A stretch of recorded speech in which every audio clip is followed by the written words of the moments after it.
a Miguel Fernández, titular de la Unión Cívica Radical de la provincia de Buenos Aires. Lo vemos, Miguelito querido, un placer tenerte. Un gusto estar acá, Mariano. Bueno, hemos hablado en varias oportunidades, en vivo la primera. Sí, efectivamente. ¿Sos de hacer stream? Si me invitan, sí. Pero ¿hay muchos o...? No demasiado, no demasiado. Sos más de la radio. Sí, tal cual. Sos más del formato tradicional. Más analógico. No, analógico es otra cosa. No. Más formato tradicional. Sí, no, pero cuando se da y me siento bien, igualmente me siento cómodo, así que he hecho igualmente streaming. Te gusta. ¿Te gusta hablar? Me gusta hablar, sí. ¿Y a qué político no le gusta hablar? Sí, es verdad. Pero no a todos les gusta hablar en los medios. Es cierto. Hay algunos que son de... Lo que pasa es que también la palabra te ancla. Entonces muchos dicen, no, prefiero no hablar porque digo, después si tengo que cambiar... ese es el problema. ¿Por qué tienen que cambiar? Bueno, hay mucho tactismo en la política, ¿no? Es una época donde a uno le cuesta expresar las ideas, las convicciones, porque después en una de esas tenemos que acomodarlas distintas, ¿viste? Entonces, yo vengo más, a mí siempre me decían, ¿por qué dijiste tal cosa? Digo, cuando era intendente. Porque para mí la palabra es un ancla, es como decir, che, mirá, yo lo digo porque además me auto obligo a la palabra, ¿no? Sí. Quizás viene de la tanta sabatilla que hay al psicólogo, de dónde viene el rayo ese, pero para mí la palabra es importante y que porque si no, ¿cómo te entiende la gente? Es que o cómo te define la gente, ¿no? Yo creo que estamos en un momento donde, bueno, hay mucha especulación, mucho esto que te digo, mucho tactismo, y hay que ver, vamos a ver qué conviene, o esta tensión que la política tiene, como muchas otras cosas también en la vida, ¿no? O sea, entre lo que la ética de la convicción y en todo caso la no ética de la conveniencia, ¿no? Bueno, ¿qué está pasando en el radicalismo? Días atrás hubo un encuentro en Saladillo, más de 500 militantes y dirigentes Sí. Se juntaron en la ciudad de Saladillo. ¿Qué conclusiones sacaron? ¿Para qué fue el encuentro? Mira, el encuentro fue primero para reencontrarnos, un momento de estar bien, de volver a juntarnos. Y para nosotros, muchos de nosotros, es mirar la política un poquito más arriba de la diaria, un poco más arriba de la interna, un poquito más allá de la rosca, porque nos hemos distraído mucho tiempo en eso y nos hemos olvidado de lo que es el contenido. Contenido, como vos decías recién, no hablar vagamente de la modernidad, ¿no? Digo, es cómo es la sociedad hoy, qué reclama la sociedad, cómo nos comunicamos hoy, y en una dinámica y en un formato mucho más ameno, mucho más entretenido, no un discurso de barricada con el atril, y entonces hablamos de nuestras historias y de Alem, y digo, está bien, para el universo radical puede alcanzar, pero para el que en todo caso dice, ¿qué dice el radicalismo? Eso ya hoy no alcanza. Entonces fue un panel político inicialmente, digamos, nosotros estamos tratando de generar realmente una renovación en el partido. Yo siempre lo digo con cierto orgullo en el tema de nosotros cuando hablamos de renovación la llevamos adelante, ¿no? En caso de Trenkelauken, a mí me encanta ser intendente, disfruté estos 8 años pasados como intendente, pero hay que saberse ir. Y saberse ir también significa planificar la sucesión. Y quien hoy es el intendente de Trenkelauken, que tiene 34 años, en el periodo, mi segundo periodo como intendente, fue el presidente del bloque durante 4 años. Y cuando fue mi primer periodo fue quinto concejal. Entonces hubo un trabajo de sucesión. Y cuando lo natural es que cuando un intendente se va es legislador, sí. Yo dije, yo no voy a ser legislador, voy a acompañar a Valentín Miranda, otro joven dirigente, sí. A que renueve su banca. Y vos, yo me quedo donde tengo que estar si yo no necesito más. No necesito más bronce. Después vinieron otros desafíos, pero me refiero, cuando tomé esas decisiones fue porque traté de hacer coincidir la palabra con los hechos. Entonces, cuando yo digo hay que renovar e irse. Y quedar a disposición de los jóvenes. cuando dije, che, la legislatura, si lo está haciendo bien Valentín, ¿para qué voy a ir yo? Si lo va a hacer mejor él que yo, que además hay que tener energía. Nosotros vivimos a 500 kilómetros, entonces la ruta 5 se pone densa, Muy. ¿no? Entonces digo, bueno, yo estoy para acompañar. Después vinieron estas responsabilidades subyacentes, la candidatura a vicegobernador, que fue posterior a esta decisión, que fue muy meditada y planificada en un equipo de trabajo, ¿no? Así que lo que vimos esto el sábado fue un Valentín Miranda, un Pablo Juliano, un Franco Flexas, intendente de Viamonte, también joven. Después en otros paneles estuvo Roman Bouvier, otro intendente joven de Rojas, Licha Urcade de Magdalena. Entonces estuvo Ale Orden, por supuesto, que es más de mi generación, más joven que yo, por supuesto. Entonces está la combinación de juventud y experiencia, pero en un formato, como te decía, distinto. Invitamos a 2 periodistas a que hagan un poco de coach en vivo respecto a cómo un político debe enfrentar entrevistas, por ejemplo. Un panel con Asís que habló de la coyuntura provincial y nacional. Sí. Y bueno, por supuesto Axel Rivas, que vino a hablar de la mirada de la educación hoy en tiempos de la inteligencia artificial y los desafíos que tenemos para este país, empezar a discutir realmente la educación que necesita la Argentina, ¿no? Tanto en los niveles iniciales, medios y universitarios. Y cerró Rosendo Grobo, que nos pegó cachetazos por todos lados, pero fue larguísimo, se extendió mucho más de la cuenta, pero la gente estaba anclada, o sea, estuvimos 4 o 5 horas, que es difícil mantener 500 personas sentadas, atentas, interactuando, ¿no? Entonces ese formato creo que fue muy atractivo y creo que nos permite seguir pensando en cosas de este tipo, mirando para adelante. Hay mucha gente que no es radical, pero que nos puede ayudar a pensar, ¿no? Miguel, bueno, ¿y qué pasa con el radicalismo? Está horas decisivas, me decía fuera del aire, se vienen 48, 72 horas. Sí, mira, no hay fin del mundo, no hay apocalipsis, claramente. Así que nosotros venimos de un proceso muy, muy, muy complejo, diría... No quiero poner la palabra trágica, pero sí 2 años realmente tirados a la basura, prácticamente. Lo que debería ser un mecanismo sano, democrático, de cómo resolver eventualmente desacuerdos políticos, que es una interna, terminó en un escándalo, terminó en denuncias, en la justicia, por no solo presuntas, sino irregularidades manifiestas en el escrutinio, con un final de mandato de Maxi Abad allá por el 2025 que dejaba al partido acéfalo, porque la situación, como te dije, estaba judicializada. Para la Junta Electoral del partido gané la elección, pero se impugnó, la justicia incluso en primera instancia dijo que el Ministerio Público Fiscal debía investigar penalmente las irregularidades. No pasó nada, viste que en este país pasa poco, ¿no? Y seguimos en esa historia. Como te decía, estuvimos a punto de una intervención de la provincia por parte del Comité Nacional en manos de Lustó en aquel entonces, y se creó esta fórmula de los comités de contingencia y la convención de contingencia, entre los que fuimos los 2 candidatos que competimos, pero fue un híbrido que nos permitió por lo menos surfear la elección del año pasado con malos resultados en general.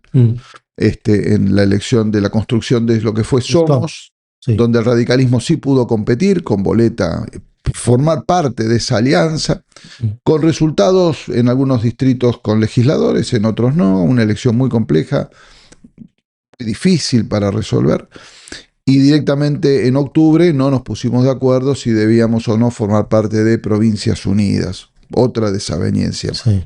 Y después de eso, cómo reordenar el partido para el proceso que viene. Entonces, el fin del año pasado se prorrogaron los mandatos de estas contingencias y se estableció un cronograma electoral de común acuerdo entre todas las partes de manera unánime, y que a los 3 meses, por un reacomodamiento de espacios internos que eran adversarios, ahora son amigos, y bueno, cuestión de poroteo, de a ver si me quedo o no me quedo con más, menos votos y demás, se modificó el cronograma electoral que iba a ser la elección para septiembre, hubo una autoconvocatoria de un grupo de plenaristas y se decidió, que es lo que está en la justicia ahora, adelantarlas para el mes de junio en vez de septiembre. O sea que la discusión está si votamos 3 meses antes o 3 meses después, lo cual suena a mi criterio Sí. un disparate. ¿Por qué? ¿Por qué?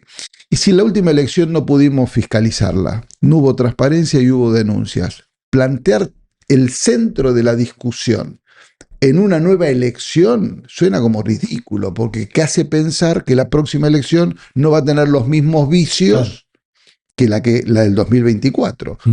No solo eso, la anterior también fue denunciada en la justicia, con lo cual hoy el radicalismo, en realidad cualquier partido político hoy, tendría serias dificultades en ir a una elección interna transparente, con control, donde ninguna de las partes diga acá no pasó nada raro.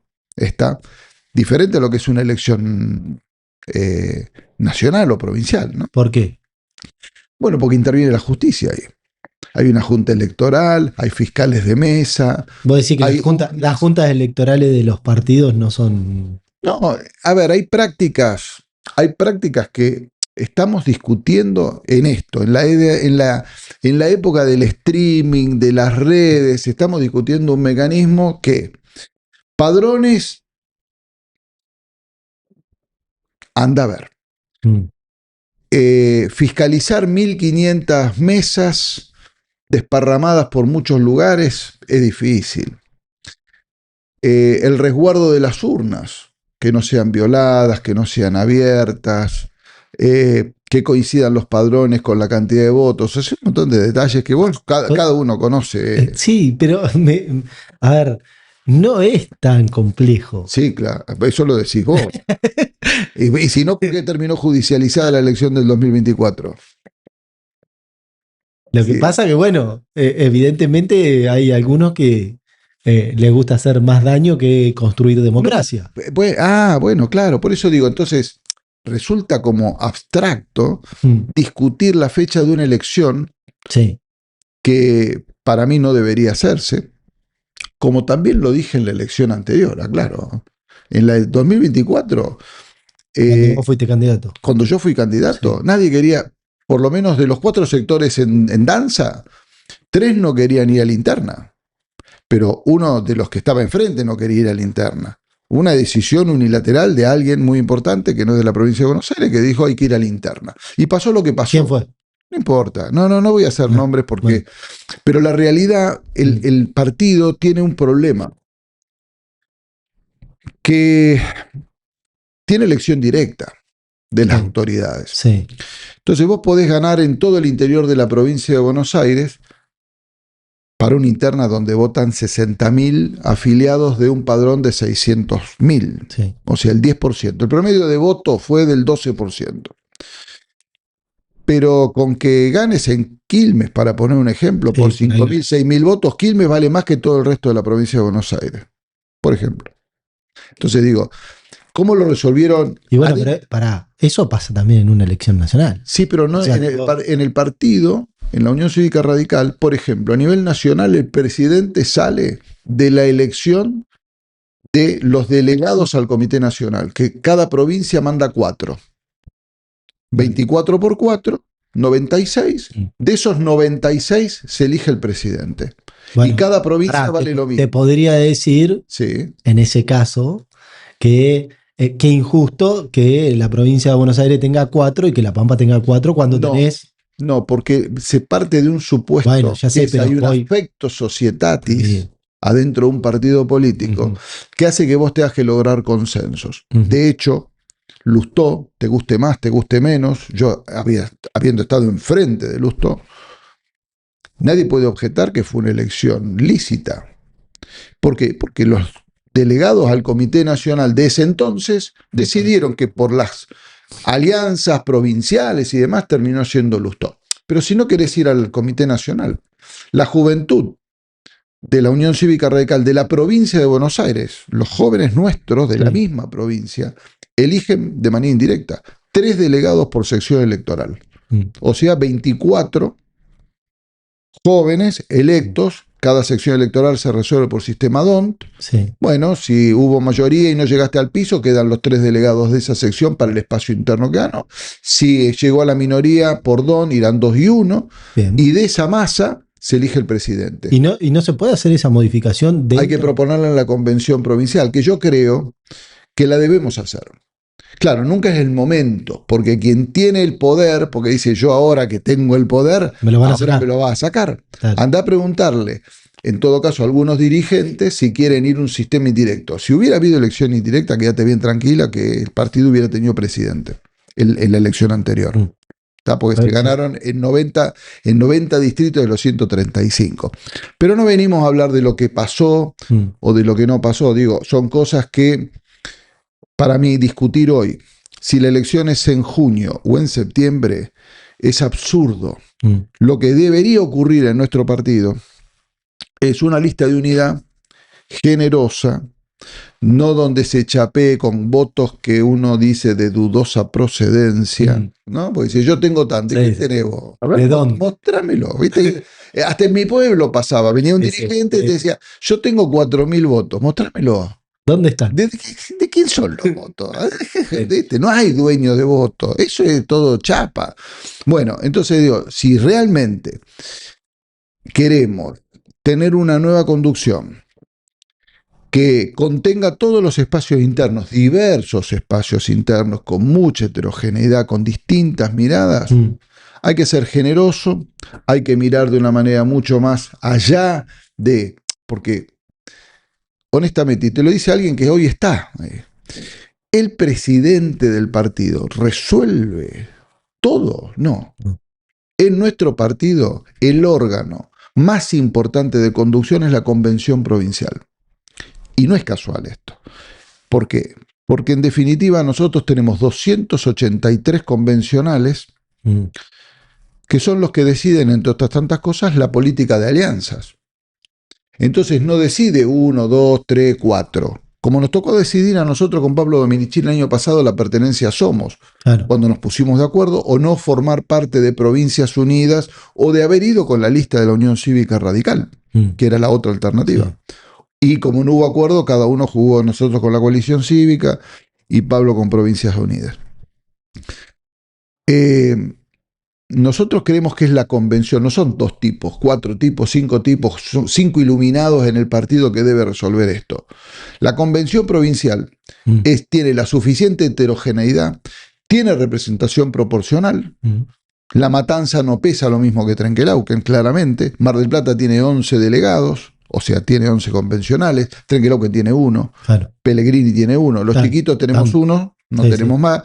Tandil tiene 3, Quilmes tiene 7, creo. Depende de la cantidad de habitantes. Entonces, ahí se respeta esta territorialidad, pero que además nunca sabés, porque decís, de los 11 de Mar del Plata, ¿todos responden a este dirigente? Claro, no, capaz que 4 sí, 2 al otro grupo, 3 al otro. Claro. Después los grupos se discuten, llega la convención, empiezan a volar las sillas, las puteadas, la qué sé yo, pero se llega a una votación democrática. Claro. Que no es ni más ni menos lo que pasó con el radicalismo en el 2015 en Gualeguaychú. Claro. Que fue para mí es el dato más relevante, la última gran discusión en el partido, que uno podía estar o no de acuerdo. Sí. Con Gualeguaychú hubo una posición, formar parte de Juntos por el Cambio, otra de Morales, que era formar un frente más amplio con Massa. Se discutió, se dijo de todo, a uno le rayaron el auto, a otro le picharon la goma, el folclore nuestro. Pero se votó. Y lo más importante, el paso siguiente, es que además de eso se fue orgánico, que es el otro gran tema que tiene que tener un partido político, la organicidad. El muchacho sacó una votación, ganó esta posición, y todos los que perdieron se quedaron adentro. Claro. Yo me quedé adentro. Yo era UNEN. Yo competía en el sector más socialdemócrata, y yo no me gustaba la idea en aquel entonces. Pero yo era candidato a intendente. Competí con otros 2 colegas radicales y uno del PRO en Trenquelauquen. Pero yo me quedé adentro. Entonces, las reglas de juego son estas, y uno decide juego o no juega. Pero si jugás, no empezás a coquetear que juegue un rato acá, un rato allá. Totalmente. Organicidad, sentido común, grandeza. Acá nadie tiene nada porque volviendo al sábado, Lo que importa es entender qué está pasando en la sociedad.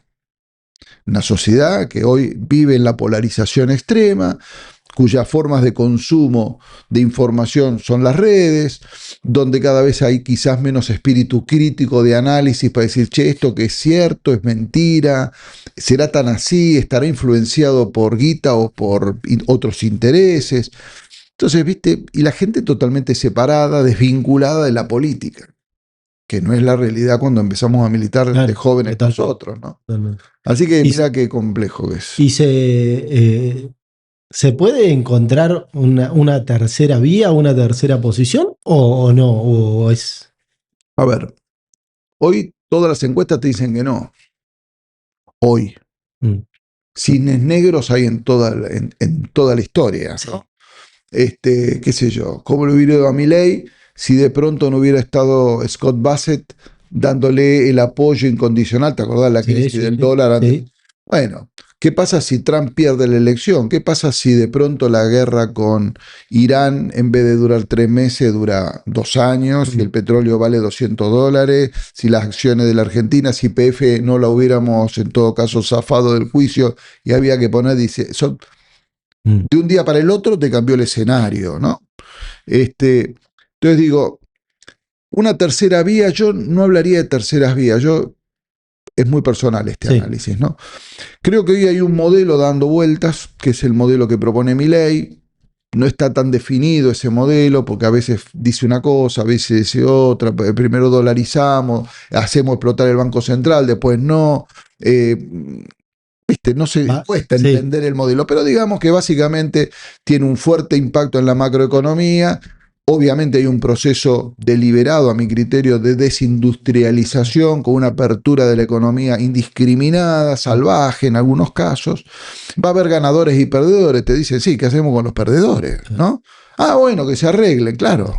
Vos porque no sos intendente y te van a golpear la puerta de la municipalidad a pedir una bolsa de comida, qué sé yo. Entonces digo, ese modelo que tiene otros componentes más, un modelo que además tiene un componente comunicacional, tiene un modelo cultural que pretende implantar esto del discurso del odio, la polarización, que no es distinto a lo del kirchnerismo en muchos aspectos, casi te diría, cambia el modelo económico, pero la praxis política es bastante parecida en muchos aspectos. Sí. Eso está. Ahora, la pregunta que uno se hace es, ¿cuál es el modelo alternativo? A ver, ¿qué otro modelo le ofrece la política para contrastar con ese modelo de Milei? Uno me podría decir, bueno, el modelo es el kirchnerismo, que es lo que dice Milei, ¿no? A nosotros lo que se le opone es Massa, Kicillof, no sé si Kicillof, digo, el modelo populista del kirchnerismo, ¿no? Y entonces, no importa. Yo digo, bueno, ese modelo ¿existe hoy? No sé si existe. Y si yo creo, hay que construir una alternativa, un modelo alternativo.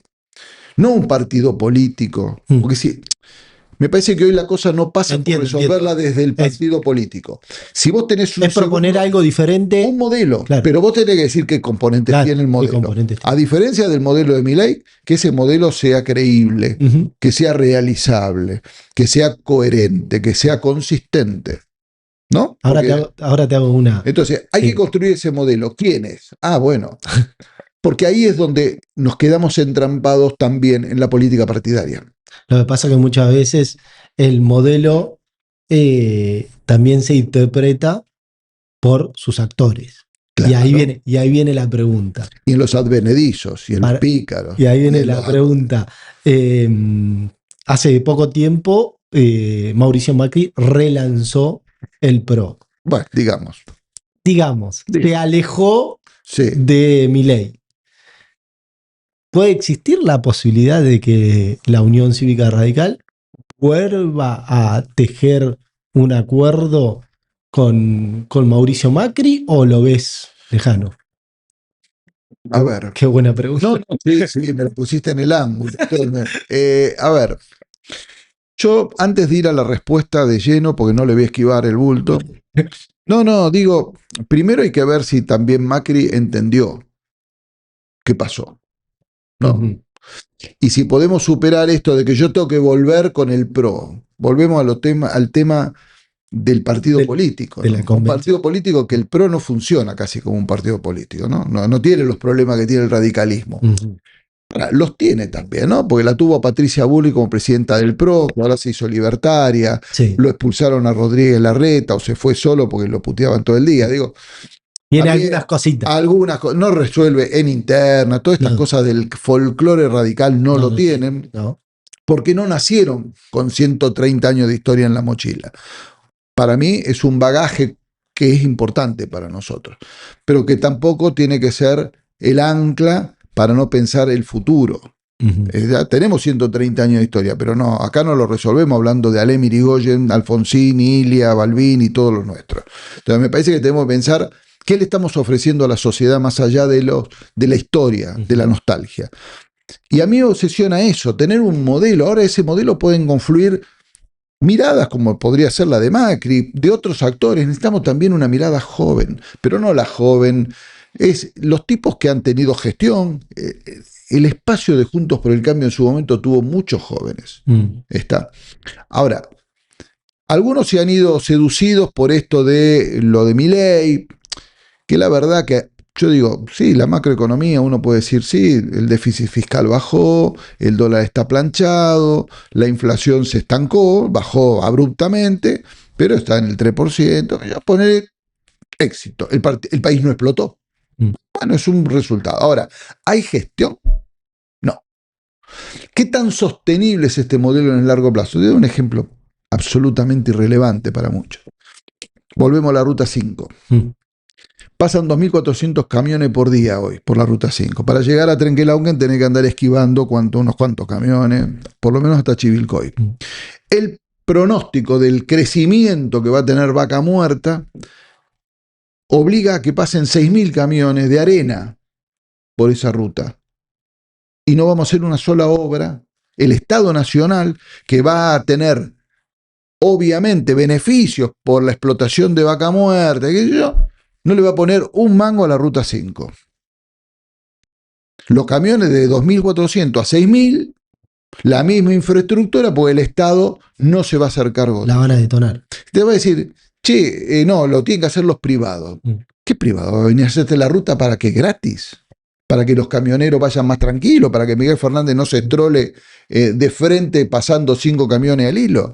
No la van a hacer. Entonces digo, dentro de esa discusión del modelo está ¿qué Estado necesitamos?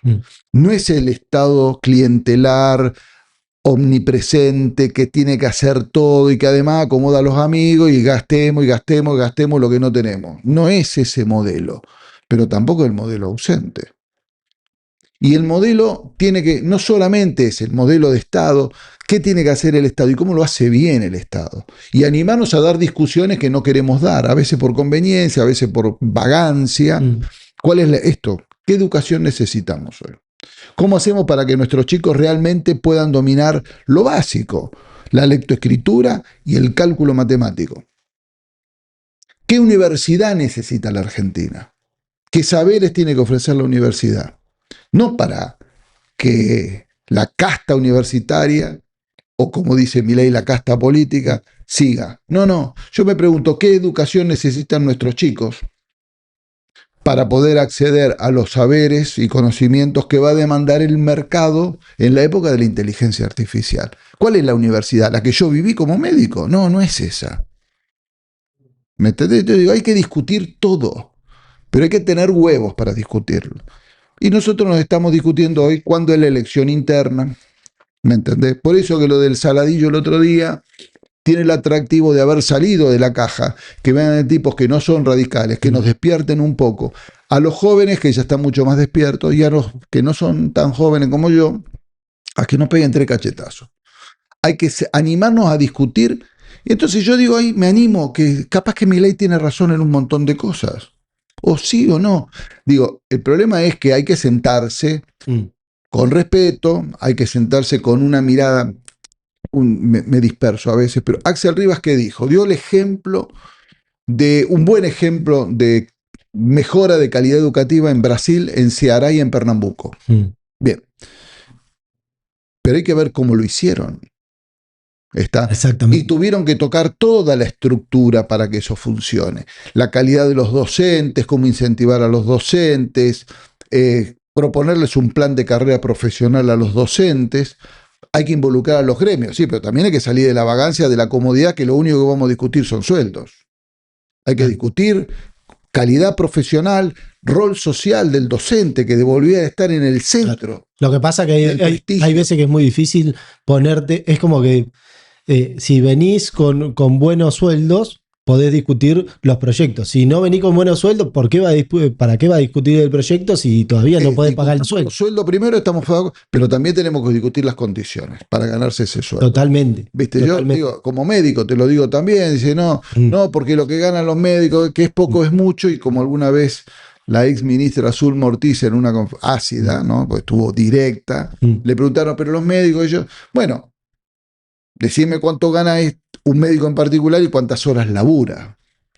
Porque en los hospitales muchas veces los que laburan son los residentes. Son los que ganan. Sos médico, no te tires contra los médicos. No me tiro contra los médicos. No, pero te lo digo desde... Yo soy sincero. Mira, cuando uno termina estando en el streaming se olvida de un reportaje y está charlando en una mesa de café. Lo que te digo es, vamos a las cosas concretas. No hagas que me pagás y yo hago que trabajo. Pagame bien y yo tengo que trabajar bien. ¿Está? Entonces, pagame bien y yo educo bien. Pero eso no es solamente una cuestión de voluntad, es también una decisión de vocación, de un plan de carrera, un plan de que yo arranco acá, voy rindiendo exámenes y llego hasta acá, y que además la sociedad te jerarquice. Si a vos sos médico y hoy la sociedad odiara a los médicos, ¿qué incentivo vas a tener para ser médico? No, ninguno. Totalmente. Entonces tiene que haber una jerarquía social, que el profesor sea un referente de ¿cómo fue? ¿Está? Totalmente. Que es lo que perdimos en todas tantas cosas. Miguel, querido, como siempre, un placer enorme. Gracias por tomarte el tiempo de venirte a los estudios de Todo Provincial Stream. ¿Te gustó el lugar? Me encantó.